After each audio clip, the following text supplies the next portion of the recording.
with you guys? Hope you're doing well and surviving this remote learning as best as we can. So for band, we're just going to be doing pretty straightforward stuff, continuing in our book. I'm not exactly sure where we left off precisely just because we were moving so quickly. And then the other 7th graders were also playing in the same book, and so it was just kind of a little bit iffy. So if we're starting on an area that we've already done, it's okay. We're going to breeze through it pretty quickly. And if we haven't covered it, then even better. So we're going to start on page 18 in your book. We're looking at number 91, Toreador Song from Carmen. The only things that this is really working on, or the rhythm that it's working on a lot in the first section, is the rhythm that we've talked about, which is a dotted 8th note followed by a 16th note. Okay, this rhythm right here. Now we've talked about how for 16th notes, okay, we would count that 1 E and a. Okay, so in the case of the dotted 8th note, well, normal 8th note would take up 2 16th notes, so that would take up 1 E, but since we have the dot, it takes up a third one, so it takes up 1 E and then, actually I forgot to make that last one 16th note. There we go, that's better. And this last 16th note would be the so the rhythm that we would have here is 1 okay? And we have that rhythm quite a lot. You will also see there's a rhythm where they're putting 2 of the dotted 8th followed by 16ths together, and they're bracketing them together like this. Okay, we have that in measure 6. Okay, and we would literally just do the same concept we did for the 1 so we did 1 and 2 and okay, just like that. This is the only rhythm that's really a little bit challenging. The first section of the piece, this one's broken up into 3 different sections. The first section is focusing on that rhythm of the dotted 8th followed by 16th. The second section, where you see it changes to mezzo forte, and it's got a lot of slurs. This is focusing more on a smoother, more connected area, and we have a few notes that have tenuto markings in there. And then 13 to the end, you see that it changes again when it goes to forte, but it also has a lot of staccatos that are on there. Okay? Now, we're not going to be able to rehearse like we normally would in class, so I'm just going to be playing through it so you guys know what it's supposed to sound like, and then it's up to you to kind of do a little bit of that individual practice on your own, or you can also practice with me during my office hours that you can sign up for an appointment time. Okay?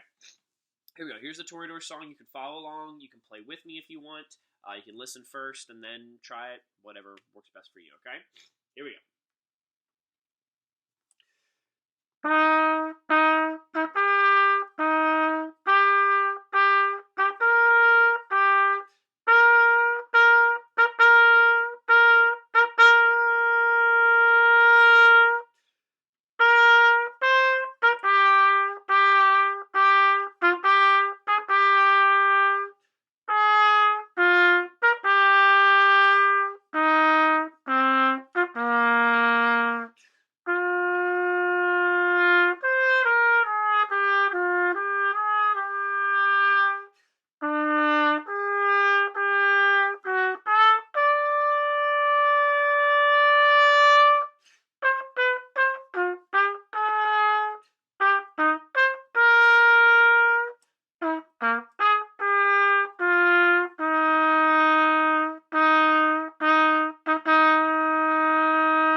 Tricky. That one has a lot of technical components to it, and that's not going to be one that you're just going to be able to just sight read immediately. That one has a lot of technical work in it, okay?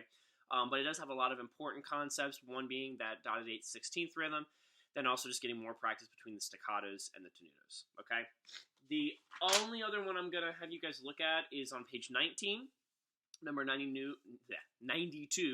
La Comparsita. And for this one, the only thing that it's just reinforcing is the concept of enharmonics. We've talked about that a little bit.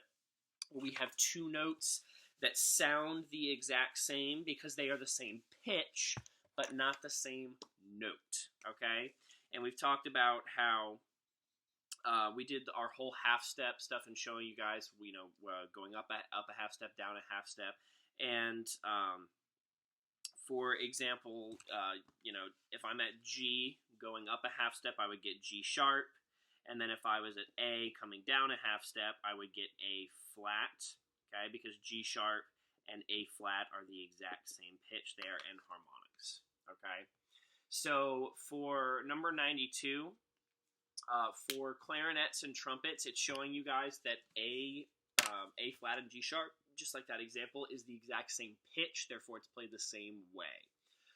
For alto sax, E flat and D sharp, they're just reminding you that those are the same pitch, therefore played the exact same way.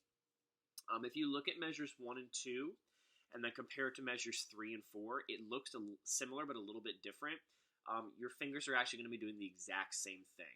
Because in measure 2, it's using one of the notes that is that certain pitch, and then in measure 4, in measure 4 they're doing the other version of it. So in measure 2, for example, clarinet and trumpet, they're doing G sharp, and then in measure 4 they're using A flat. So our fingers are going to be doing the exact same things.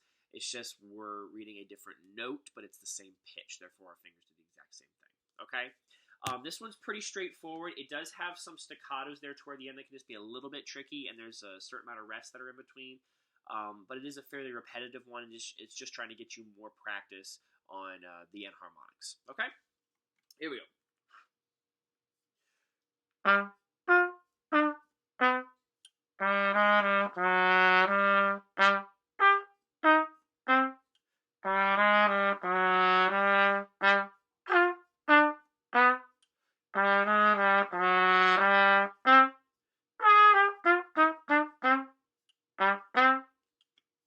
Pretty straightforward. It's pretty short. There's also a repeat if you want to put a repeat in there. You can, but you don't have to. Okay. And actually, we've got enough time to add on one more, so we might as well. The next one that I want you to look at is on page 19, number 94. Okay. Now this is introducing not the highest note that we learn, but it's one of them. And again, if you can't hit it, it's okay, especially for brass, just because it's way up there. For clarinet, you guys actually don't have any new notes. But for trumpet, you guys have your high F. It's the same as the lower F first valve, okay? For trombone, we have our high E flat, third position, just like the lower E flat. And I believe actually that's the only people that have new notes, okay? We do have a different... a new scale that we're playing here. We've already done our concert B flat scale. This is your concert E flat scale, and just because by adding that high note now, we can go all the way up to that highest note. So for the first 4 measures, it's just going up and down the scale. The second 4 measures it's still focusing on the scale, but they're just adding in a little bit of a tricky rhythm. First 4 should be pretty straightforward. The second 4, it just gets a little bit more technical. Okay? Here we go. This is number 94, Scale Study.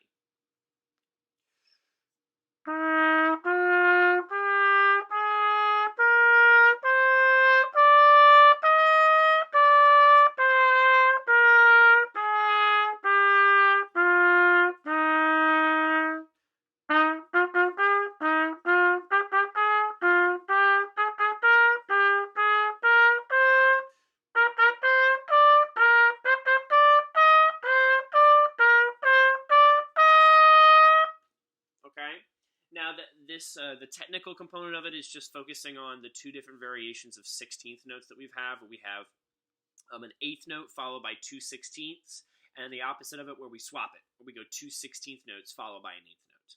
Okay, just switching between those 2. So those are 3 to kind of just get you guys started. Again, if we've already gone over these, I can't quite remember. If not, even better. But if we have already gone over them, it's just going to be a good review. We are going to still try to get to the very end of the book by the end of the year, and we're just going to take it one day at a time. Okay? Let me know if you guys have any questions. You feel free to reach out to me via email or on the Google Classroom, or you can even, during an appointment time, you can sign up for an appointment if you want to get some extra help, or even if you just want to chat. Okay? I will see you guys soon. Love you.